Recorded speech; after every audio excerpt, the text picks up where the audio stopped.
Okay, let's begin. Good morning. You're listening to Political Pitchforks on AM 1280 The Patriot, and I'm Susan Smith here with Jeremy Munson. In the last few weeks, I've gotten several requests from people to just have Jeremy and I banter a little bit back and forth. Everybody loves the guests, and we'll continue to have guests, obviously, because we enjoy the guests. But I think it's right sometimes. I think we should step back and do some discussion about where things headed, where things going. And it's been an interesting week in Minnesota, interesting month in Minnesota, and it's going to get a lot more interesting as we move forward, Jeremy. Let's kick it off by talking about the headline that in the Star Tribune a couple days ago about Tim Pawlenty and two rising stars discussed their party's future at the Minnesota Star Tribune's first ever North Star Summit.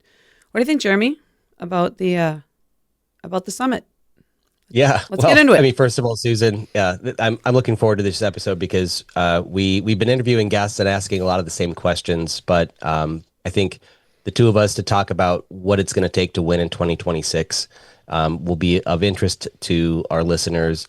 As the summer has ended, I just posted a picture of us, my daughter and I, tubing on Facebook. Like, I already missed summer. Weather's getting cold, and when fall kicks in gear, people start thinking about elections. Yep. It's so hard to, door knock and campaign in the summertime because people are just checked out mentally. They're not interested in politics. But when it gets cold in the fall, people start, are interested in who's running. So they had this forum to talk about the future of the Republican Party. Absent from this conversation was the chair of the Republican Party, right? Or people representing the party. Elected Republicans, many of whom are not really advancing conservative values, were at this forum. And like you said, it was Tim Pawlenty, who was a Republican governor eons ago in politics, and who tried to have a comeback to win the governor's mansion in 2018, and wasn't even interested in talking with Republicans to seek the endorsement. He completely bypassed. In fact, I think the Star Tribune article said that he had failed to win the endorsement.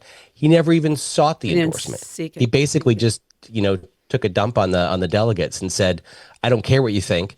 I'm just going to run in a primary and bring my $4 million war chest to Minnesota to win. And he didn't seek the endorsement. And Jeff Johnson, our endorsed candidate, beat him in a primary. And by the way, I want to comment about this because we have this movement of these exact same people trying to get rid of our caucus process, get rid of the people. They've been trying to do this since then, by the way.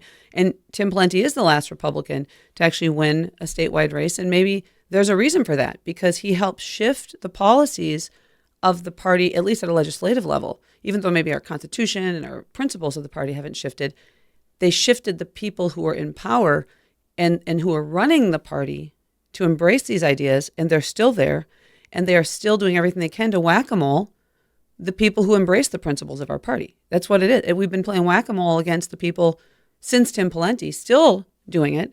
And he's maybe a nice guy. I don't know him personally. But that doesn't mean he's a Republican just because he had an R, right? Or maybe he's a moderate Republican with a little r. And I don't want to get into the titles of Rhino and all that garbage. I'm just saying there's a reason why he wanted to jump over the activists and the people who are the most involved. They're still trying to do it. He didn't win in 2018. And these people who think that's going to be the game, they still think they're going to win. They're not going to win. And we're not going to win. He's hurting us. Yeah, and I'll also point out that when he ran in a primary in 2018, most of the Republican insiders assumed he was going to win. They did, 100%. And in fact, even our party chair at the time, Jennifer Carnahan, was working with Pawlenty, which is against our party rules, sharing party data with the Pawlenty campaign, and even telling donors, after Pawlenty wins the primary, then we're going to do this, this, and this. So the party was working against Jeff Johnson and Donna Bergstrom. And Donna Bergstrom, by the way, is our current deputy chair of the party. So she knows full well what it means when the party works against endorsed candidates.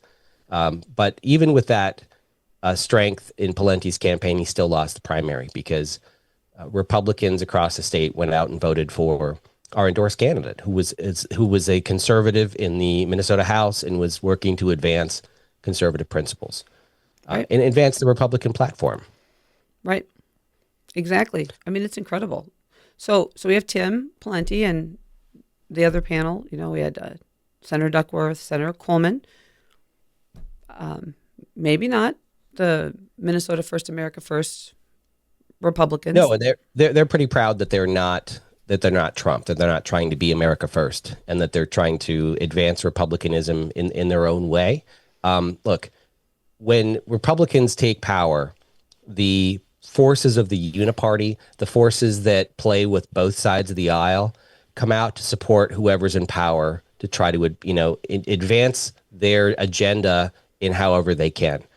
Two of the main groups of these powers in the middle are the energy industry and the healthcare industry. Right. And in healthcare, the pharmaceutical industry, the insurance industry, those are powerful, powerful special interest groups, and they dump money into both sides. And so when Julie Coleman was proud of a bill she got through to expand solar subsidies, and so these are things that are not conservative, but that but both sides of the aisle push from their candidates in the middle. Mm-hmm. In two of the things that I think are really important to talk about, we can get to in the next segment. We'll get into energy policy and healthcare policy and what Republicans should be working on to win. Because as we've seen this week with the closure of Congress, the government shutdown, they're debating healthcare issues. And it's true. Healthcare costs are absolutely skyrocketing, most of it because of Obamacare, right. But because Republicans aren't working on the right solutions. Correct. Republicans have reinsurance, which we've talked about on the show before, which is basically socialism. Democrats want to socialize healthcare altogether. Neither one of these solutions are right. And the party that embraces freedom and giving people, empowering people with choice, focusing on a doctor-patient-centric relationship instead of the government injecting itself, that's the party that's going to win. But Republicans should be that party. Well, I think in healthcare, and I deal with this obviously a lot in my life, there's no question for me that when you require coverage of all kinds of things that most people don't even take advantage of, they bake into the premiums a presumption of cost that doesn't even exist, right? And they don't give people any options, and you have to carry it. You have to have the insurance that often you don't even need. And then your copays and your deductibles are so high that a family of four may easily have to spend $20,000 to $25,000 a year before their insurance even starts to cover any effective things, period. Yeah, Susan, I'm in southern Minnesota where the Mayo Clinic, God bless them, has purchased all of the clinics around me. Everybody. And my health insurance premiums for my family of four is almost $40,000 a year. So we are spending, and with our $6,000 to $12,000 deductible, we're almost $50,000 out of pocket before Blue Cross pays one dime. Right. That is where we're at for health insurance. And I just received my first energy bill that's over $1,000 right. for 1 month. So both of these things are hitting the middle class right. families really, really hard. And the party that actually focuses on these issues is going to win. And we need to figure out the right solutions instead of the industry getting all these handouts, because that's what basically both parties are doing now. Well, and if you figure out focusing on freedom, if people think about average people, right? Just average people think about how much money they actually spend at the doctor every year with their kids. Just how much they spend normally, not catastrophic healthcare, which is where we really should be focusing insurance on, right? Catastrophic healthcare needs, not day-to-day needs, not the strep throat test and not the occasional broken arm or something.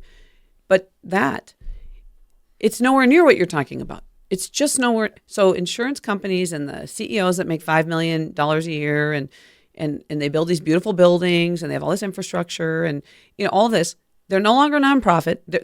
This idea of nonprofit, it's a joke. So we have, I want to go back to this panel when we come back. Our time sounds come on telling us we're gonna end this segment. But I think when we come back, we need to go back to this issue of who's the Republican Party and who represents the Republican Party and who needs to be at every table when we're talking about who are Republicans. So we'll be back in a few minutes, and hope you stay with us.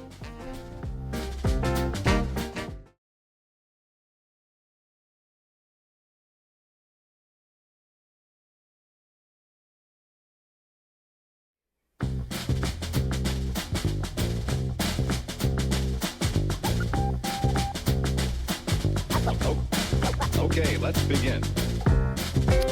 Welcome back to Political Pitchforks on AM 1280 The Patriot. I am Susan Smith here with Jeremy Munson. And when Jeremy and I talk, it's very easy for us to start going off onto these very serious political issues that we're facing.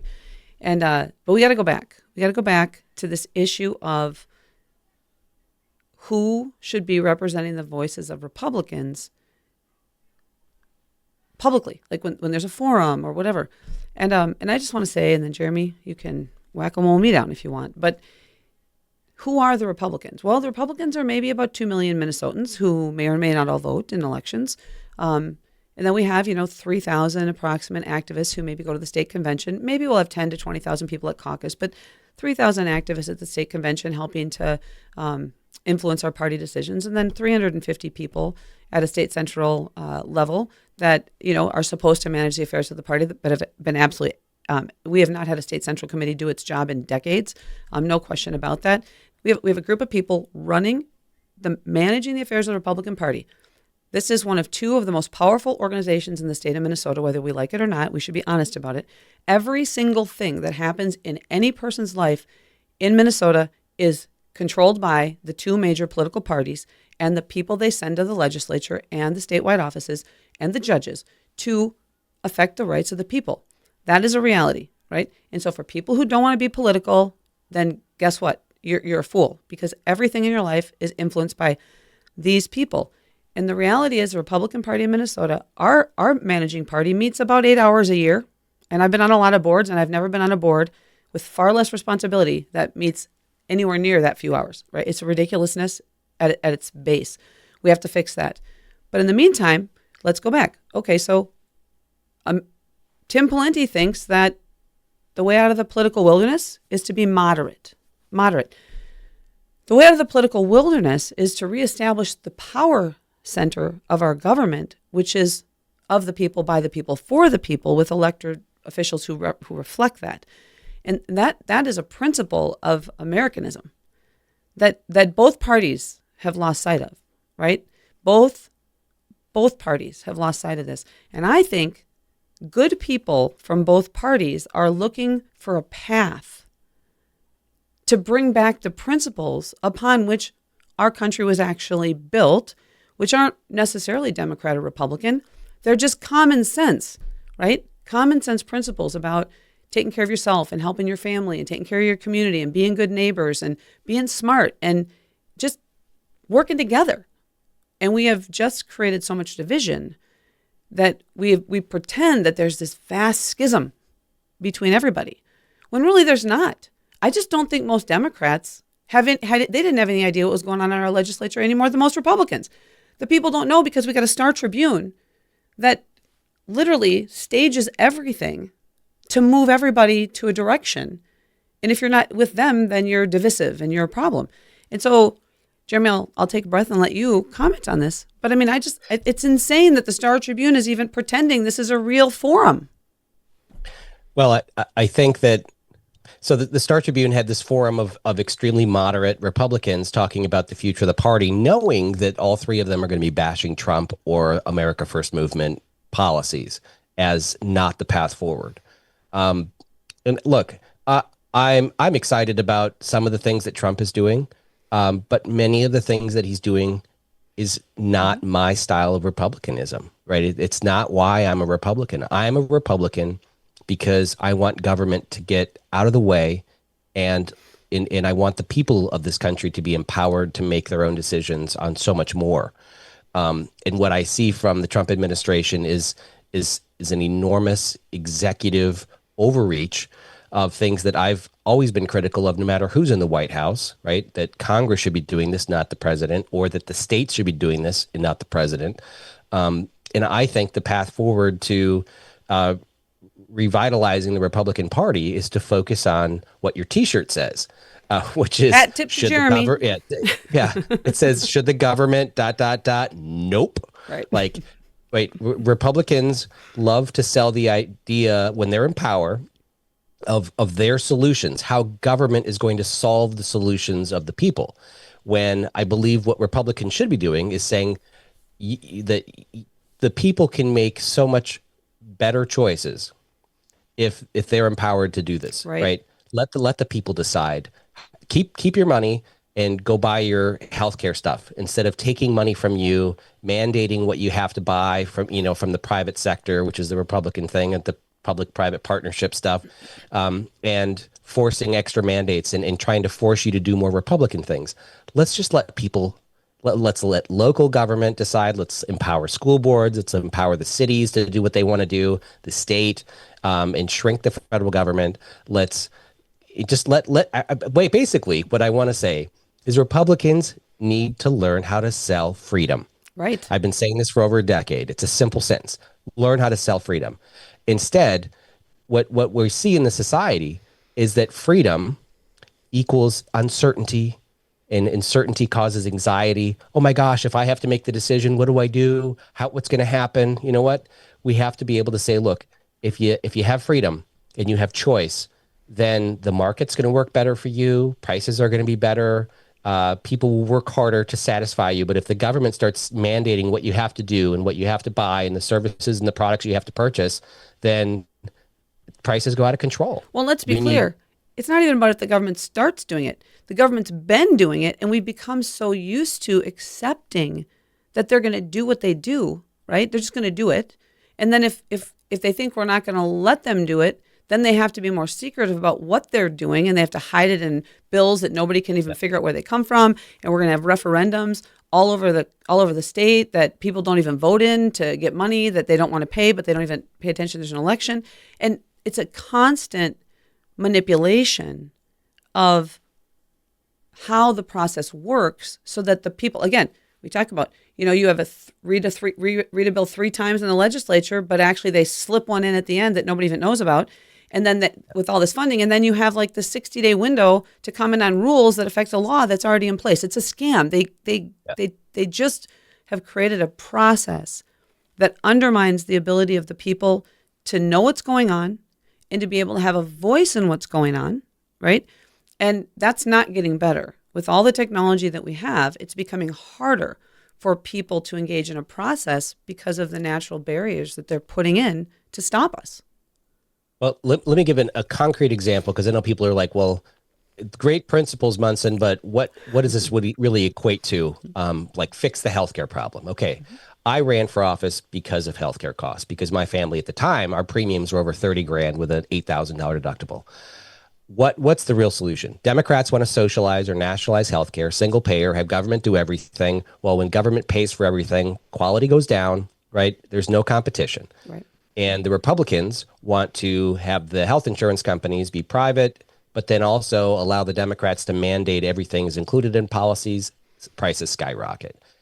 When you have the current health market, a Blue Cross Blue Shield comes in and wants to offer insurance. They have to cover all these things. They have to have all these certain clinics in network and everything else.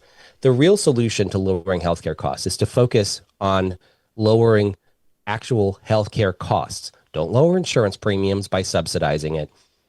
You have to allow competition at the actual doctor's office. And that means allowing people to go to care wherever they want. They can choose any doctor anywhere, as long as the doctor is willing to provide that service for whatever the local their insurance policy will pay, or better.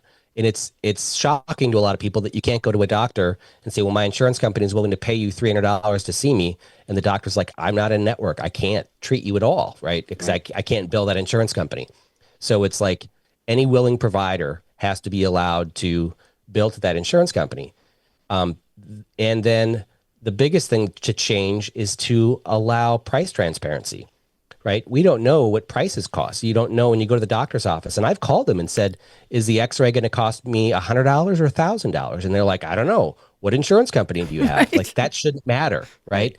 So posting their prices on a website or submitting it to the state to say, look, we have to submit our full rack rate on all our prices every quarter. And then allowing that information to be public so that somebody that develops an app for your phone can say, look, if you need an MRI, you can go here at the Mayo, Jeremy, for $2,800 for an MRI, or you can drive to Sioux Falls, Wisconsin for $400 and get one in a strip mall. That is freedom in healthcare. And the bill that I carried, called the Right to Shop Act, allows you to go anywhere for care. And then if my insurance company is willing to pay $2,000 for an MRI and I can find it for $400, all of the savings in that come back to the insurance plan. Half of it goes into an account for me to use for healthcare, and half of it goes into the insurance pool that saves for everybody else. And so allowing people to shop for care, not mandating it, but allowing people to shop for care was just in this one plan that I was in was going to save $12 million a year. Or what if people could just click on buttons? I want this. I want to be able to get a mammogram. I want to be able to get preventative care. These are the things I'm willing to pay for, and then here's my premium. And if it's more than I want to pay, then let me figure out. It's like when I pick countertops. Do I want granite or do I want, whatever? Yep. Let people figure out what they want, what they need, what their family needs, and then but you're limit the scope. You're back to policies. The health insurance policies isn't healthcare. That's just an insurance policy. But if people want that, if people need that security, you can't do that, though. There is literally no way for people even to do what I'm saying. I agree with you 100%, though. But I'm saying, like, people are terrified of not being able to get what they need for their family. They don't even understand they can't get it anyways. They think they're going to get something with their insurance, and then they go to find out when they actually need it, right? And now they're going to streamline pre-authorizations, which means it's going to be no's. It's going to be no, no, no, no, no, right? Nothing is as it seems. It's like the Wizard of Oz, and there's a curtain, and we don't even know what we're getting when we get it until you need it, and then you find out you don't have it. That's my point. All right. Well, when we come back from the break, we're going to wrap up this healthcare discussion, but laying out some concrete examples on how Republicans can win on healthcare has to be front and center because it is still the largest check that people write of every month. 100%. Yep. We'll be right back.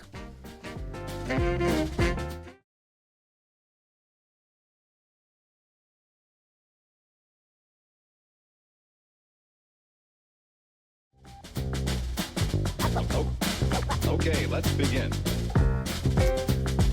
Welcome back to Political Pitchforks on AM 1280 The Patriot. I am Susan Smith here with Jeremy Munson, and we could go on for hours about healthcare. Jeremy and I are both in agreement. We got a mess, and we're not even starting to fix it. I want to swing back to this issue of this panel that raised a bunch of issues, and I want to come back to Tim Pawlenty and his belief of moving to the middle on all these issues, and I don't even know what that means necessarily. Probably he doesn't either. But what I will say is this. Tim Pawlenty had an opportunity to get rid of the Met Council. That could have ended, right? A group of unelected people making policy decisions for a much smaller part of the state then than now.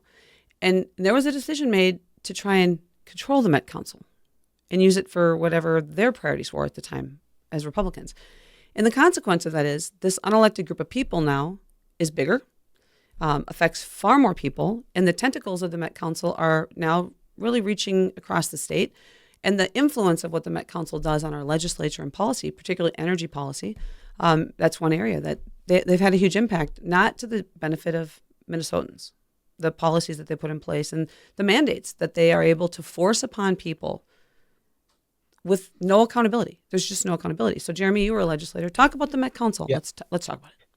Well, thankfully, I don't live under the Met Council's realm, and Yet. I welcome those who live within the Met Council to escape and come to Greater Minnesota where we don't have this. But yes, Tim Pawlenty, under the Pawlenty administration, there's a lot of bad things that happened, especially around the Met Council, energy policy. A lot of our headaches and pains and frustrations, and Republicans were pushing back against the electric vehicle mandates and all this stuff.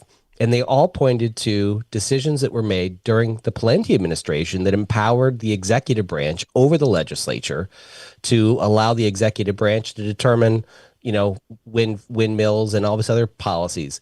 And when the lockdowns happened during COVID, and we were trying to figure out why does the state have this power to mandate masks and not have hearings to, see people's rights. It pointed to a bill that Brad Finstad introduced when he was a House rep under the Pawlenty administration that empowered the state. Same thing. Republicans, and they love power just as much as Democrats do. They just like to wield it to do different things. We need people to shrink the size and scope of government, period. Does the Met Council ever do that? No, the Met Council just tries to try to find more things to do. The same thing that the legislature does. They're talking about doing a year-round legislature in Minnesota, which is a horrible idea. I debated this with Walter Hudson. He thought, well, we could get more stuff done. I'm like, exactly. We don't. What do we The need? legislature shouldn't. Right. And if you had more time at the legislature to, do this and that, you're going to sit around and go, hey, we got done. Oh, we still got more time. What else should we regulate? We don't need more government. We don't need longer legislative sessions. We don't need more debate or more, we need local control. One thing that just government. You remember they just told us when we had, the sit out, right? The walkout that happened where the Democrats said, we're just taking our toys and going home because we don't really do anything anyways until March. I mean, they literally told the people that the first 2 months are a scam anyways. So why would we need more time when we already know that they waste half of what they have anyways? Right. It's illogical. Right. Wait, but I want to circle back to healthcare really quick because I gave an example in a floor speech when I was trying to pass the Right to Shop Act, and I said, look, free markets work, and Republicans should embrace free markets and should embrace supply and demand and what the empowering people to make their own choices. And if you look at things like LASIK eye surgery, look at a healthcare service that is not covered by insurance. And what happened to LASIK eye? 20 years ago, it was like $5,000 to have a surgery or $10,000 to have surgery done. And now it's like $299 an eye, buy one, get one free, because there's no insurance. And so the quality of the eye surgery has improved drastically. Now, when you go there, there's multiple different machines, different options. They have care packages and, follow-up visits and free touch-ups and things like this. The service has improved. The price has dropped like to a tenth of what it was originally. And you can go anywhere you want. Like that is a perfect example. We need more of that. Now, urgent care, emergency care is a different story. But 90% of healthcare is people having to go to get their MRI or there's something, scheduled where they can shop around, and the prices are so disparate, and what it charges, what they charge here, the same surgery across the street at a different clinic with the same doctor that has privileges at both can be drastically different, twice the price. And people won't know that until they get their bill 6 months later. You don't bring your car in and drop it off at a mechanic without knowing what it's going to cost. And just say, yeah, just bill me, in 6 weeks. Well, some people do, and maybe the legislators do because they can afford it. But Republicans should be propping up free markets in healthcare and in competition and letting people shop for care. Those who want to shop, and we could lower our healthcare costs. And if you lower the underlying costs, the premiums will come down. Right. The insurance companies have a guaranteed 20% profit built into everything they bill. They have an incentive to increase the cost and to pay more, and just to spread out those costs among all the people in the insured, especially because government requires they have to buy insurance. Like everything is working against us, and Republicans embrace this just as much as Democrats. Republicans just want the money to be in the private sector, but it's not helping. No one is fighting for the actual patients in government. When I completed a reinsurance training program, E.W. Blanche, years ago, and the question that I had related to premiums was, so you have these actuarial tables where they predict all of the costs, right? And your premium is based on these predictive analysis of the expenses that are going to be incurred in the next, in that year, right? Based on historical issues and whatever. And yet, no matter what, so they assume in your premium that you're going to use your health insurance, right? They assume that somebody's going to get this and whatever. And then at the end, if you actually have that one thing that they've already assumed you do, now they raise your rates, right? Now collectively you have it. And so nobody would ever answer the question. Like, so why do rates go up? Often there's an underutilization actually, but yet the rates still go up because it's a game that we all expect there to be increases. So to me, our whole healthcare system is completely broken. Obamacare definitely broke it more than it, we were in a much better place then. And now all the things people predicted that were going to happen are in fact happening, just as people said. And the euthanasia bill plays into that. I mean, there's all kinds of things that play into the need to cut costs, which sometimes is really killing people, right? The best way to kill costs. So that's a whole nother discussion for a whole nother day for sure. It is. And Susan, you're not going to win elections talking about actuarial tables. No, I know that, but I'm saying... You need to just talk about letting people shop for care. And then you can also talk about pharmaceuticals, letting people re-import drugs that were made in America and shipped to Canada, letting people re-import those. Republicans who take tons of money from pharmaceutical companies, Democrats too, they will never allow this. But the people need to understand the importance of pharmaceuticals are going to be, they're probably over half the cost of people's healthcare now. But they're going to get to like 80%. Like imagine 80% of your healthcare costs are just pills. They're cutting payments for many of these things. And my point about actuarial tables is for this audience to understand, it's all a lie. The whole system is a lie. That's why it's a problem, right? It's all based on a game that you don't even know you're playing. And if people don't know they're playing a game, they can never win in the game. So you're right, but we don't even understand the game. And that is a problem. So we have to just change the way the system is delivered and give people freedom. It's all about that's what America was founded on. People having the right to choose their own destiny, to choose the things that they wanted to do. And bit by bit, freedom by freedom, we're being stripped of it. We're just being stripped of the ability to make choices because they regulate and put too many rules on the people, and they box us into a corner.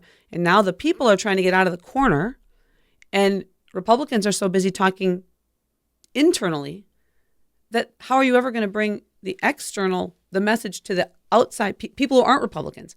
And if Republicans don't understand that there's a whole lot of people that would agree with Republican principles, they don't even know what they are, right? And so if we leave healthcare and go back to kind of where we are, how can an American citizen be against putting America first? This is your country, right? The idea that making America great again is somehow taboo, everybody should wonder why that is. Because what it just means is if we aren't strong as America, we're going to fall, right? We have to understand that our goal is not to destroy every other country, but it's to make sure we're secure. Like put your own mask on first on the airplane, right? This is a problem. But this move to the middle, it hasn't worked. It's not working. It's already what we have. It's what we already have, and it's not working. I think that a lot of Republicans will believe that we should be putting America first. The difference is when Republicans come up with solutions to how do we do that. Trump's solution is to march in the National Guard to restore law and order somehow in cities, and it's very blurry on whether they're giving the military the policing power that they're not trained in how to use anyways. That's not the right solution, right? We need to give people choice at the ballot box and say, look, Minneapolis policies aren't working. Look at the crime and then vote for Republicans. Instead, what Republicans are doing is they're going to march in the National Guard and have martial law declared, and that's going to backfire because that isn't how you change it. You need to have elections at the ballot box to elect a Republican, Republicans to police chief and sheriff and county attorneys and actually enforce the laws we have properly through the judicial system and not through bringing in the National Guard. I think this is going to backfire on us. Well, and too often Republicans' choices are we try to go find some moderate liberal person in these areas to run as a Republican. And really there are Republicans that just don't vote in Minneapolis. There's a lot of them. They just don't bother, right? And they certainly don't bother to vote in these off-year elections because often people are not engaged in these off years. So maybe one thing we should think about is moving all elections to even years, when there's actually something going on. Because then maybe more people would vote and be aware of what's going on. Maybe there's a whole psychology of why we hold elections in the odd years so that we can control the outcome. Or not us, we don't. But anyways, we'll be right back. Thanks for listening.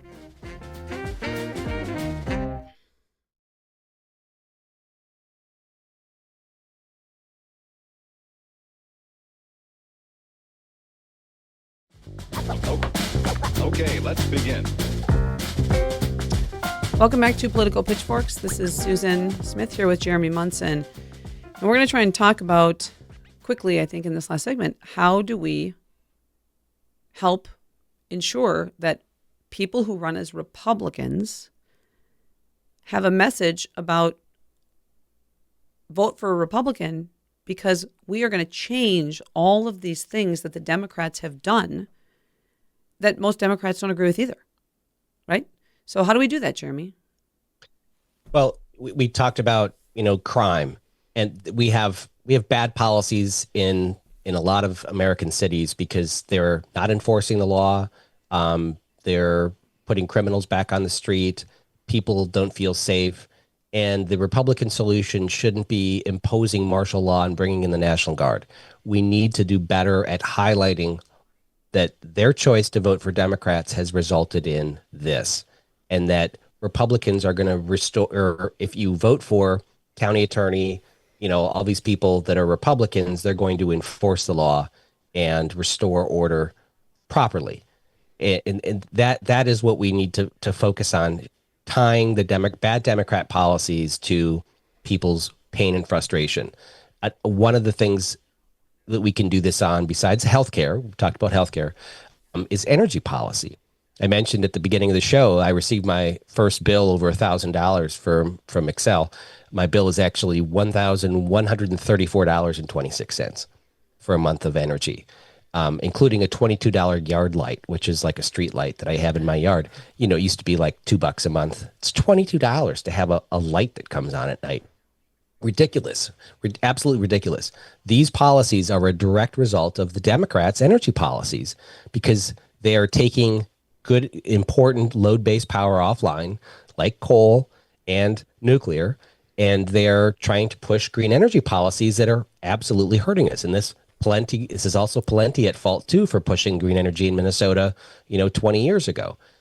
This is the result of bad policies. If we had more freedom, and I understand you can't have absolute freedom of choice in energy because you can't really decide who brings power to your house, but we should have an all of the above energy policy. And Republicans can't be pounding on electric car companies and that type of stuff when they also are supportive of these enormous data centers that are running AI, which is probably I think it is going to outpace electric vehicle demand for power very shortly. Well, we know they're saying AI that data centers. The data center need, based on the planned, not even just what they're planning, is going to more than double the demand for electricity, which doesn't only affect electricity, it affects water.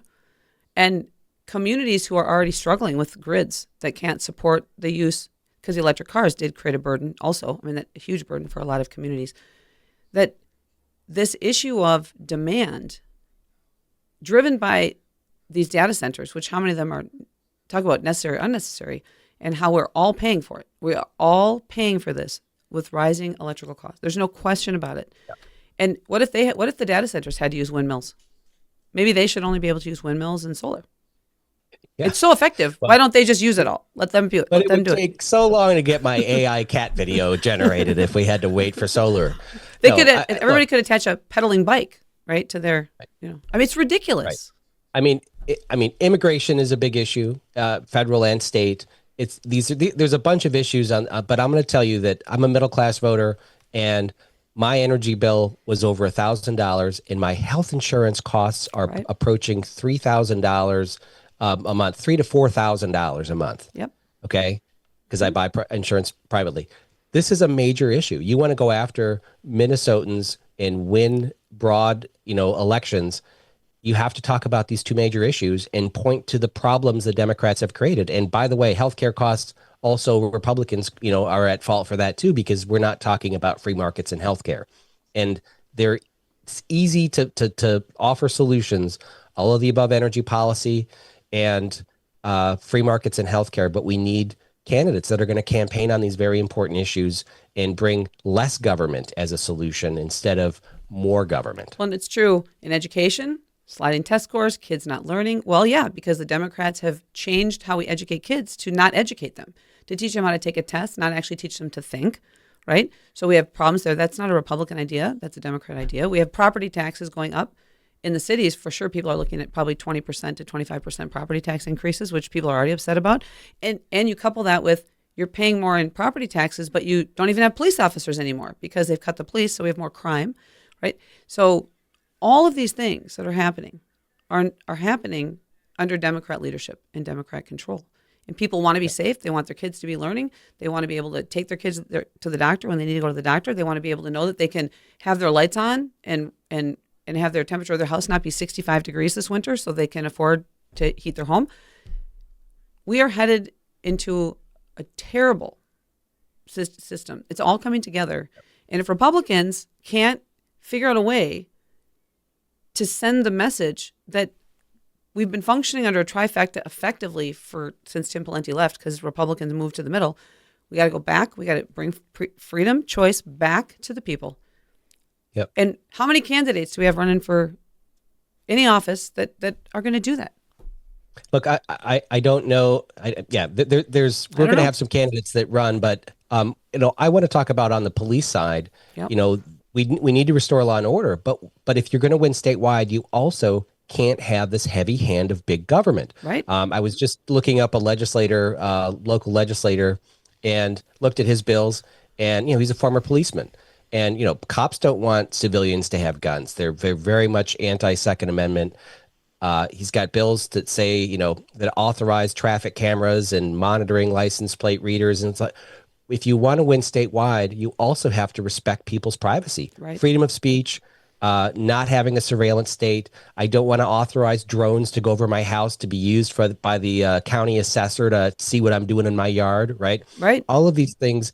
You need to focus on less government, not just, the heavy hand of government to do Republican things.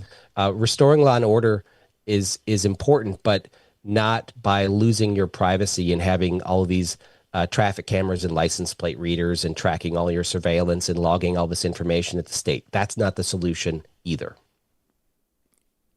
Oh, for sure. And I certainly would never say that's the solution. I think the more they do it, the people, and by the way, they're doing these things, people don't even know what's happening. People literally aren't going to know until they start getting the tickets in the mail, and then it's done, right?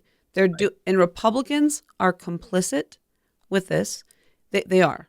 So, we have precinct caucuses coming up in February. So far, we don't really have much happening at the party level with getting people engaged in the process. To understand, we have to begin to be talking to our neighbors and making sure we have people running for office that believe in liberty, that believe in freedom, that believe in choice, and that are going to publicly talk about the need to roll back the regulation, roll back the interference in our lives, roll back the government's involvement in every aspect of our lives, because there's really almost nothing untouched anymore, is there? No. And so when people start saying, hey, should the government? Nope. They should not. They should not. They should not. I mean, we have people who really think that they should be regulating like they do in some states. You can't even capture rainwater. You can't grow gardens over a certain size. In Brooklyn Center, we can have 6 chickens. Apparently, I don't know about ducks. I mean, literally everything is regulated. And they just drive around looking for ways for violations. They pay people, and then they tell you your neighbors complained. And I can tell you all my neighbors look at each other and go, nobody's talking to those people. They drive up and down the streets looking for ways that they can send you some letter to threaten you with something, right? Like your grass is a half an inch too long, or, your car hasn't moved, so you need to move it, get out of it, you gotta, it's incredible, the cities. Well, that's why you live not in the cities, right? I don't know. I'm guessing you can probably put your own toilet in, right? You don't have to get a permit to change your toilet out, or. I live in the country. We don't have a lot of regulations out here. We don't have building permits and things that you need to have in the city. But I understand the risk that if I buy a house out here, that it may not be to code because we don't have the regulations. We just bought a lake house out of state that have no septic requirements at all. Like you can put in your own system. It can do this or that. And but I understand the risk of that, and I accept that because government doesn't have the solution. I know that government septic requirements here are stupid and not set up. It's not a one-size-fits-all approach. Right. But I just think that people need to learn how to self-freedom. Right. And you need to learn how to empower people and say, look, make your own decision. How about that? How about instead of arguing this way, right or left, you just say, let the people decide on their own. Let's get government out of this. Maybe this isn't the proper role of government. I've said that so many times at the Capitol. Right. Yeah, I think it's time for Minnesotans to really start to revisit what it means to be an American and what it's supposed to mean. What is it supposed to mean? And what are your inherent rights? Not from the government, but from God. What are your rights to just live your life and raise your family and go to the church or not go to the church you want to go to? What are those rights? And I think we have to start engaging in the real discussion that I think maybe we started it today and other people will join us, because I think this is a discussion we have to have.